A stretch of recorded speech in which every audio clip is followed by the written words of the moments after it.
क्षीरसागर यांच्या माध्यमातून आपण मोरवंची इथे आलेलो आहेत. तर आपण जाणून घेऊया या मावशींना हे फायटोन ज्यूसचा काय रिझल्ट कसा वाटला. मावशी तुमचं नाव सांगा आम्हाला. माझं नाव सुरेखा नारायण साळुंके, मोरवंची. बरं, हे फायटोन ज्यूस घ्यायच्या अगोदर तुम्हाला समस्या काय होत्या? मला ही ज्यूस घ्यायच्या आधी मला लय समस्या होती. माझ्या मणक्यात गंभीर दुखत होतं, हातापायात आग पडत होती, गुडघे दुखत होते, मला चालता येत नव्हतं.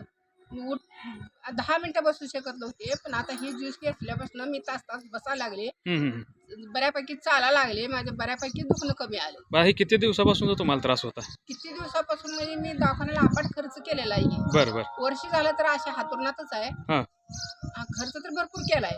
म्हणजे तुम्ही बोलता बोलता म्हणे 2दा मणक्याचं ऑपरेशन झालं, हां, आयसीयू मध्ये मणक्याचं होता. 2दा ऑपरेशन झाले तरी पण मणका राहिलाच नाही. बरं बरं. आणि ह्या ज्यूसमुळे अर्धा निम्मा मणका राहिला. किती दिवस झाला आता घेताय?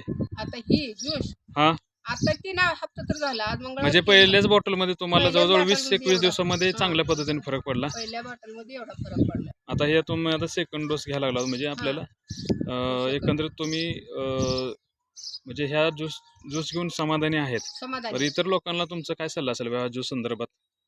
म्हणजे ही काय सल्ला देणार, माझं ह्या ज्यूस पासून भरपूर आजार राहिलेला आहे. हां हां हां हां. आणि माझ्यापासून ही माझं चांगलं झाले, तुम्ही पण घ्यावा. दवाखान्यामध्ये साधारण खर्च किती झाला असेल हो तुम्हाला आता?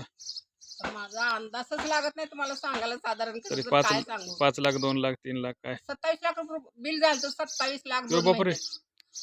तरी सुद्धा म्हणजे तुमचं निदान पूर्ण झालं नाही. झालंच नाही. पुन्हा आता त्याला झालं वर्ष दीड वर्ष. हां हां. तरी मी दवाखाना करते, गोळ्या खाते, तरी मला पण आता काही फरक नाही. आता हे ज्यूस घेतल्यापासून गोळ्या वगैरे सगळ्या बंद? एक सुद्धा गोळी खाल्ली नाही. गोळ्या सगळ्या काल गबाळ गुंडळून फेकून दिल्या. अरे बाप. ही वा ज्यूस वा तेवढा वा. पेते.